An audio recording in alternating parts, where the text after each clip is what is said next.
I'm doing this.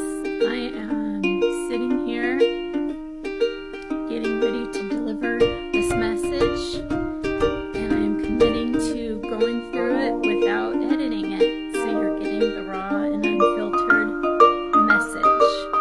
And to start, I'm just going to say the human part of me. I went to a sound bath ceremony this morning, and it was so fabulous. I had some great meditations I did last night. The sound bath I had earlier today, and now I've just been sitting here. I've been working on pulling the carpet out and taking care of things around the house here. It's really rainy, and the sound bath we got to just hear the sound of the rain intermixing with the singing bowls, and it was just so powerful. And it had me thinking about what message I was going to share today, because I knew last night when I went to bed that I was going to do this today. So I spent a lot of time thinking about what message was I going to bring, because I don't want to force anything. Whatever message is the Spirit feels like, my experience,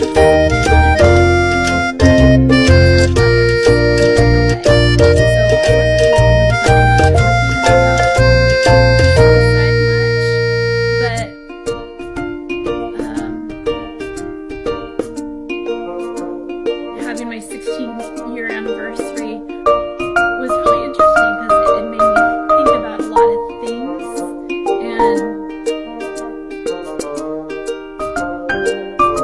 really I'm so grateful for where I am right now. Like, I am living the life of my dreams. I'm here in my grandparents' house. I'm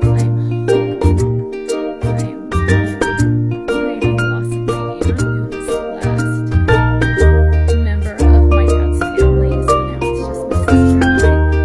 When it comes to my dad's side of the family, that's really sad. But I'm so grateful for the opportunity that I had to be here and spend the last 5 years. Until I told my story on today,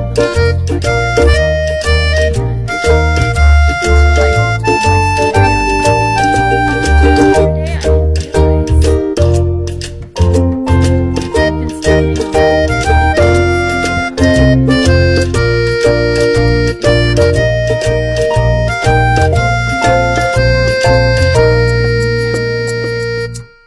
at not feeling in my feelings, and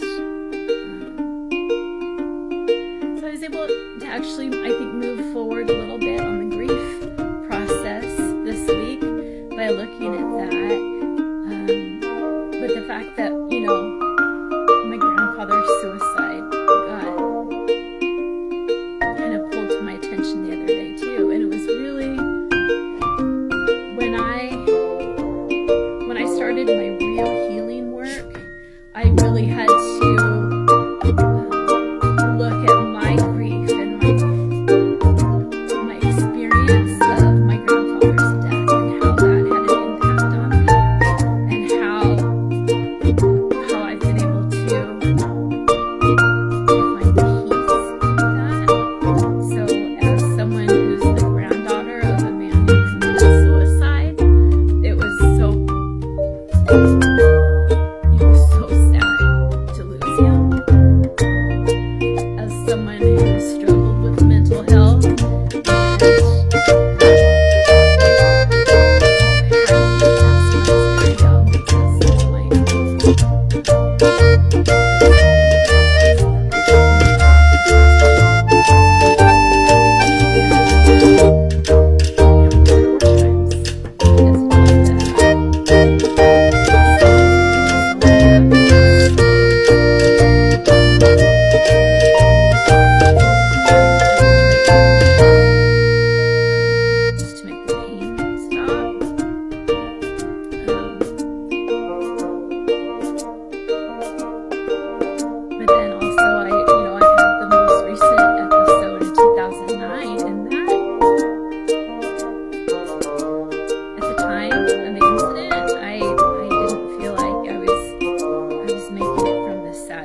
I was just done. And I had come to a point in my beliefs where I knew I existed as a person, as a spirit outside of my physical form, and I was ready to just move to the next plane of existence, and I was done. But God had another plan, and ever since then, I've never thought of ending my life again. I believe God has me on a different path.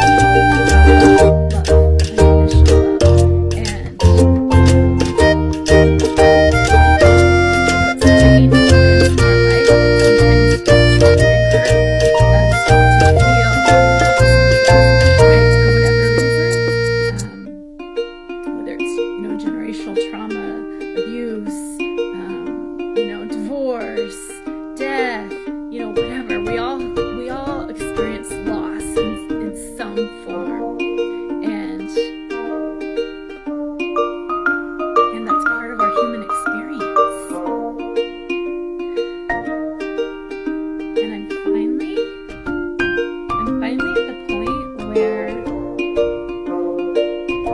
I'm choosing to have a human experience, and I acknowledge the fact that I am an individual with free will, and it is my life to live, and I'm choosing to live it from a place of love. And for me, that means loving others unconditionally, for seeing them for who they are, the way they are, however they show up, and loving them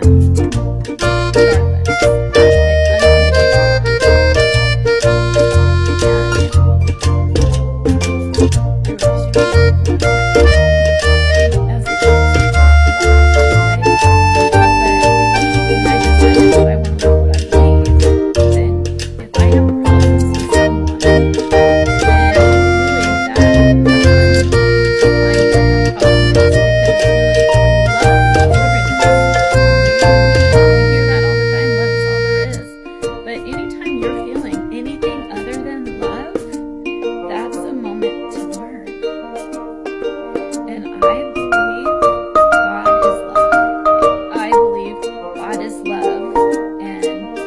We are here to return to God. We are here to return to love.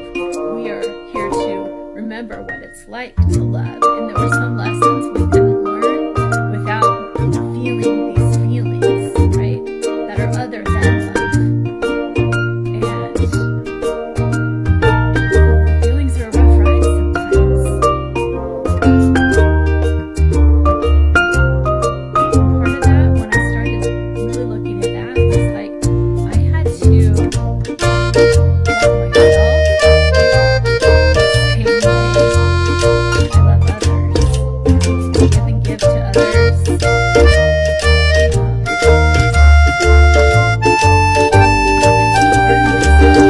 Every still moment, I just need to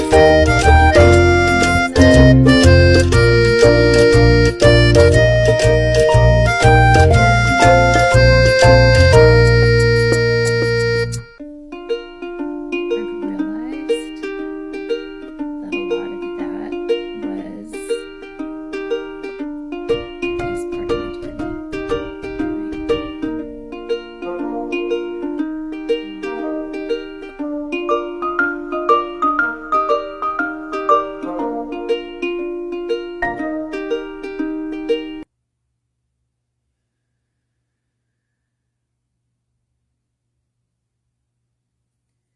My mind is going many places at once, and my human's getting caught up in and trying to manage the story.